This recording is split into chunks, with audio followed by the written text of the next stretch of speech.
Hey,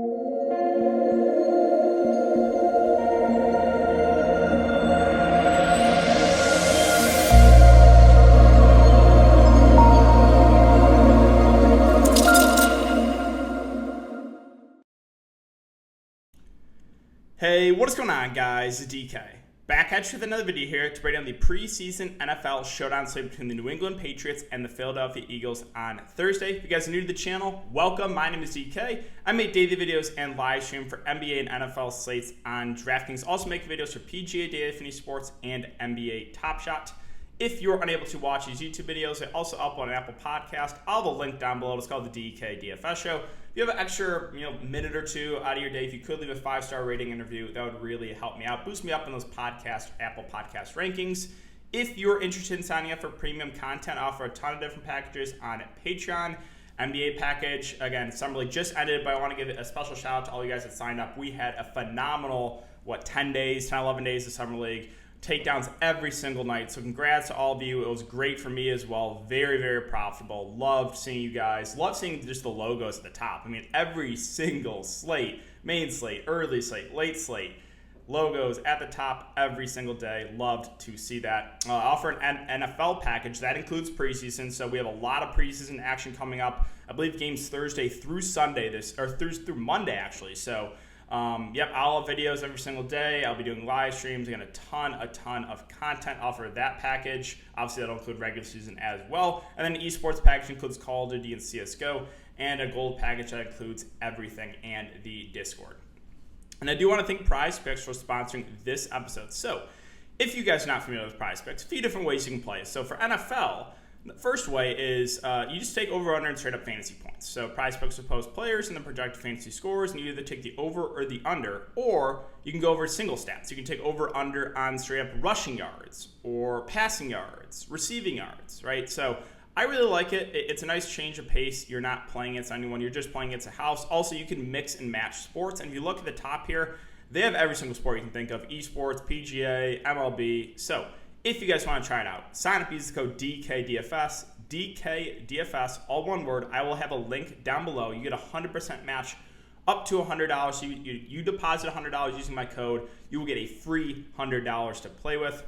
And finally, I just want to thank you guys again for all of your support on Twitter. Again, we had a great Summer League on these YouTube videos, the live streams. Really, really do appreciate each and every one of you guys closing in on 10,000 subscribers. So if you're watching these videos and not subscribed, make sure to hit that subscribe button. Also, hit the like button. Let's try to aim for 100 likes on this video, and hit the notification bell so you don't upload videos and you don't go live. All right, so let's talk about this showdown slate, guys. And real quick, let's go over the Vegas odds before we go kind of team by team, talk about the players. So this game, Patriots, Eagles, a little bit projected to be a little bit higher scoring here, 38.5 over under, with the Patriots 1.5 point favorites. Now for the preseason, normally, previous years it was 4 games, and we had, first game was usually starters played a drive or so. Second game was usually like 2 drives. Third game was usually the dress rehearsal, and then fourth game was all the bench guys. Now, with there being only 3 preseason games this year, some teams are going to use this game as kind of a dress rehearsal. Some teams are going to use the next game. So we'll really have to monitor news, and obviously things can change. But everything I've looked into so far, starters are going to play more. So that is definitely something to consider. So we'll start off here with the New England Patriots, and we'll talk about the quarterbacks first. So really not interested in Brian Hoyer, not going to play much. It's going to be Newton and Mac Jones for me. Now, I think Mac Jones is going to be a lot more popular. He did get a lot more work last week. So, he was 13 of 19 for 87 yards. Cam Newton only played a couple drives, was 4 or 7. Now, let's go over this article up. All right, so we'll get a bigger load, that being Cam Newton, the starters. There's only 3 preseason games. This is the big one for the starters, who should play well into the second quarter and maybe the entire first half. So that is pretty big for these Patriots guys, right? So my guess is it's probably going to be about a half or so for Cam Newton and a half or so for Mac Jones. Now, I think Mac Jones is going to be a lot more popular. So if you want to go to Cam Newton for lower ownership, I don't hate that. Again, Cam Newton does have a little bit of rushing upside too. So both New England quarterbacks are in play for me with Cam Newton and Mac Jones. I think Mac will be more popular, but still have a little bit of interest in Cam Newton. And if he plays the entire first half, that's obviously good news. Now, things can change, right? That's why it's important to monitor news. I'll keep you guys updated on Patreon, do the live stream as well when we get, kind of actives, inactives, and, maybe some news tomorrow before the game. So very, very important to follow me there. But yeah, interest in both those quarterbacks. Now, moving on to the running backs. So the starters are expected to play more. Now, the issue I have with these New England running backs, at least the starting two, is there's just no PPR upside with guys like Sony Michel and Damian Harris. So do expect those guys to get more work here. Damian Harris had 4 carries in the first game. Sony Michel rushed 6 times.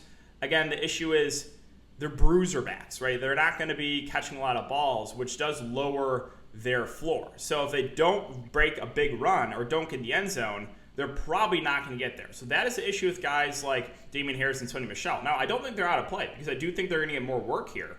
It's just they really had to break a long one or they got to get in the end zone. Now, with a guy like James White, like that, I would probably lean going to James White, who's going to be more involved in the passing game, right? He is strictly their third down back, and they love going to him out of the backfield. Now, he had a couple, he had 2 catches, I believe. He had 2 catches last week. Expect him to get more playing time. So, of kind of like the main starters, the 3 backs, I think I actually give the edge to James White. Now, looking at the kind of the backup running backs, J.J. Taylor and Stevenson here, I think Stevenson's going to be very, very popular after that big game. 10 carries for 127 yards. He broke that long one. I'm not convinced about going to Stevenson here. I think the ownership is going to be inflated. I might pass. I actually prefer a guy like J.J. Taylor. I think the better PPR back of the 2. And he looked pretty decent when he was out there. I think he had 5 catches for 31 yards. So J.J. Taylor actually do prefer over Stevenson. Now, don't expect these guys to get much work in the first half. Second half is where they're going to get their carries. And I think with everyone going to Stevenson, I would rather go to a guy like J.J. Taylor for lower ownership. Now, looking at the wide receiver, so there wasn't really any big games besides Wilkerson. So he's right now number 5 in the depth chart, fighting for a spot. So he had 6 catches for 39 yards. Again, Taylor had 5 for 31.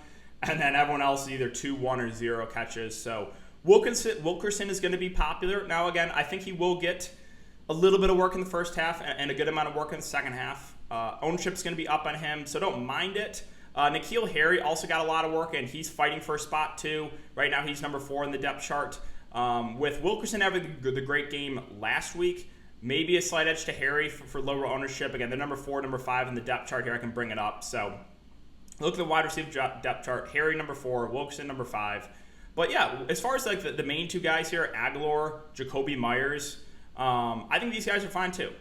With starters expected to play a little bit more, Jacoby Myers has been very dependable. I think he's a pretty safe wide receiver. I think he's actually their best wide receiver. If you want to go to Aguilar, that's fine. But obviously, we know he struggles with drop balls as well. So really focusing more on the main guys this week for the Patriots. So again, like the starters, and then those guys, from number 4, number 5, like a Wilkerson, N'Keal Harry. I think Wilkerson will be more popular. So maybe give the edge there to N'Keal Harry. As far as tight end goes, they're pretty banged up at the tight end position. If you look at the depth charts, again, they have Henry, Juju Smith, both a little bit banged up. So does like Devin Asiasi get a lot of work? Like, if all these tight ends are going to be out, then maybe you can roll the dice on a guy like Asiasi in tournaments and hope he gets a couple catches. We know the Patriots actually do like working their tight ends, so a little bit of interest in Asiasi wanting it different. As far as the kickers go, so Nick Folk missed the practice on Tuesday. We'll have to keep an eye on that.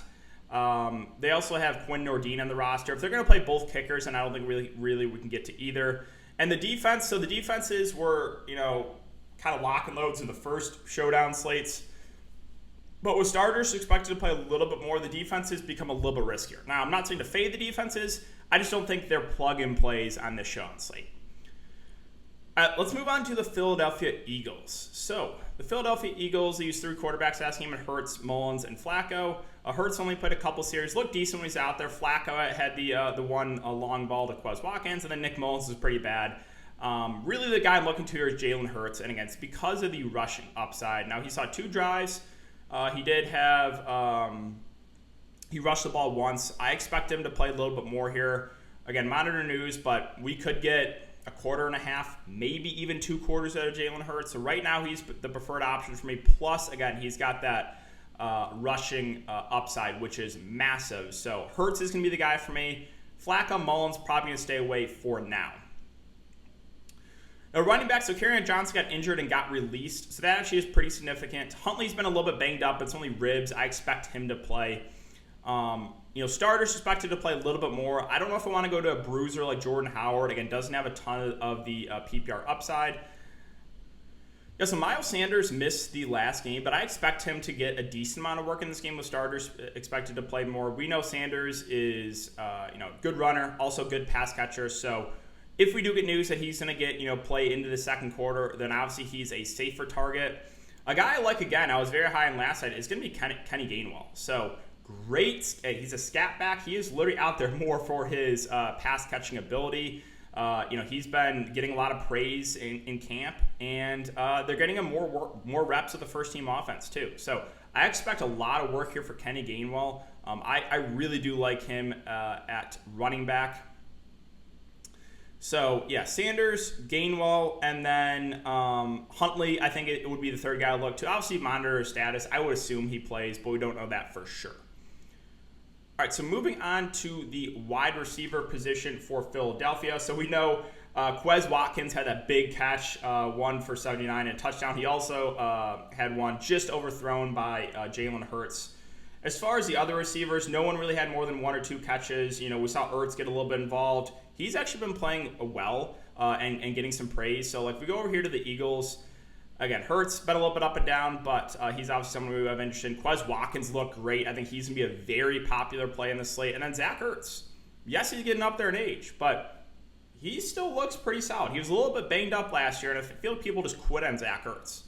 I think he's still got a little bit left in the tank. So we'll get to Zach Ertz. But yeah, targeting these wide receivers. So I do expect the starters to play more, obviously, like I said. If you go over and take a look at the depth chart here, Devontae Smith banged up. I don't think he plays.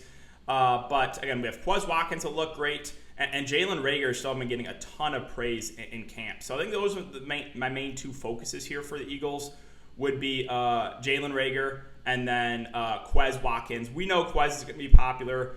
Can you make the argument for a guy maybe like J.J. Arcega-Whiteside and hope he gets there in the second half? Sure. Again, big body receiver. He's fighting for a spot right now, so I do think he'll get a decent amount of work there in the second half. But I think those are going to be the main targets for me. All right, so let's finish up with the tight end position here and then talk about the kickers and defense. So, yeah, Zach Ertz, Dallas Goedert, we know both these guys are good pass-catching tight ends, and Ertz is working with the first team.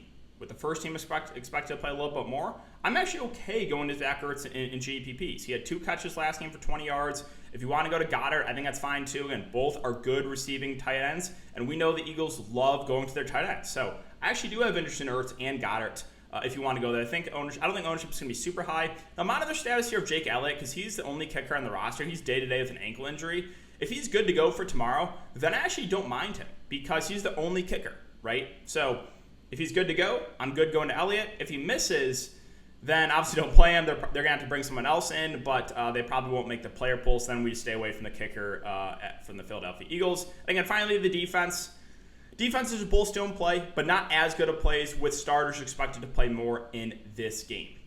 But yeah, guys, that is going to do it for the video today. So if you have been enjoying the content so far, I would really appreciate it if you leave a like button on the video, subscribe if you haven't already, and hit the notification bell so you don't upload videos and you don't go live. I will be doing a YouTube live stream tomorrow, so make sure to check it out. Q&A live stream won't be live for too long, maybe 20, 25 minutes, but make sure to check it out, guys. Answer any questions you guys have. Thanks again. Have a great day, and I will see you all tomorrow in the